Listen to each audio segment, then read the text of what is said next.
আজকে নিজের একটু ভুলের জন্য ৫-৬ ঘন্টা জার্নি করার পর এসে আবার রান্না করে তারপর খাবার খাওয়া লাগলো।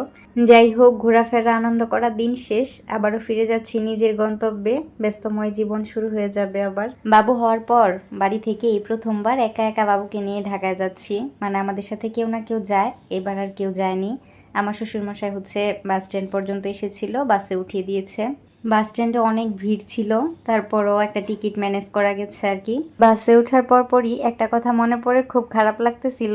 গতকাল রাতে বাসায় নিয়ে যাব এই ভেবে একটু তরকারি রান্না করেছিলাম, যেন বাসায় গিয়ে কষ্ট না হয়। সেটা ফ্রিজে রেখে চলে এসেছি। শাশুড়ি মায়েরও মনে নেই, আমারও আর মনে নেই। আর এই দিকে কিছুক্ষণ আসার পর বাসে জানি কি একটা সমস্যা হয়েছিল, বলল কিছুক্ষণ সময় লাগবে। তাই হচ্ছে একটু নেমেছিলাম, নেমে আমি একটু কফি খেলাম, ছেলেকে চিপস কিনে দিলাম। আর বেশি সময় লাগেনি, 15 মিনিটের মধ্যেই ঠিক হয়ে গিয়েছিল। আর এই যে দেখতে দেখতে চলে এসেছি জ্যামের শহরে। আমার হাজব্যান্ড ছিল বাস স্ট্যান্ডে, তো সেখান থেকেই একটা রিক্সা নিয়ে বাসার উদ্দেশ্যে রওনা করলাম। বাসায় গিয়ে এখন কি রান্না করব সেটাই ভাবতেছিলাম। আর 5-6 ঘন্টা জার্নি করে আসার পর রান্না করতেও যেমন ভালো লাগে না, বাইরের খাবার খেতেও ভালো লাগে না। কি আর করার, সে হচ্ছে এক চুলায় ভাত আর এক চুলায় ডাল বসিয়ে দিয়েছিলাম। বাড়ি থেকে মিষ্টি কুমড়া দিয়ে দিয়েছিল, সেটাই ভর্তা করে নিলাম, সাথে ডিম ভাজি করেছিলাম। এটাই যেন অমৃত লাগতেছিল। তো বাসায় তেমন কোনো কাজই করিনি, শুধু ঘরটাই মুছেছি। আর এই যে সন্ধ্যার সময় চলে এসেছি একটু বাজারে, যেহেতু অনেক দিন যাবৎ বাসায় নেই, তো বাজার সদাই তো কিছুই নেই। অনেক দিন বাসায় না থাকার কারণে বাসার অবস্থাও খুব খারাপ হয়েছে। এই জন্যই না আমার কোথাও যেতে মন চায় না। গেলে হচ্ছে একবার বাসায় সব কাজ করে যাই, আবার এসে দেখি সব উলট পালট হয়ে আছে। বাবু হওয়ার আগে যখন একা একা থাকতাম তখন কাজ দেখে এত ভয় পেতাম না, কিন্তু বাবু হওয়ার পর এখন কাজ দেখে এত ভয় লাগে। তো যাই হোক, বাজার থেকে আসার সময় ছেলের জন্য চিকেন বল নিয়েছিলাম আর আমাদের জন্য চিকেন উইংস। আর সাথে ওর বাবা আবার একটা তরমুজ কিনেছিল।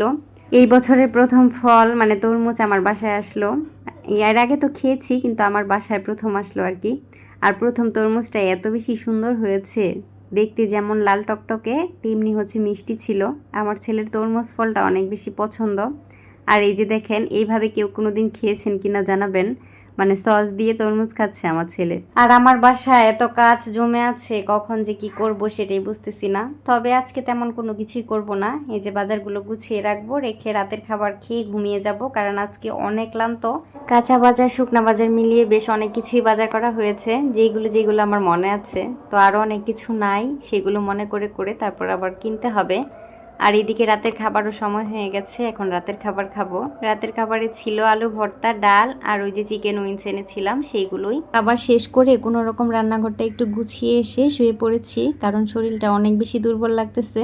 আর ছেলেকে ঘুম পাড়ানোর দায়িত্ব আজকে ওর বাবার। তো আজকের ভিডিওটা এই পর্যন্তই। ভিডিওটি কেমন লাগলো অবশ্যই জানাবেন। সবাই ভালো থাকবেন।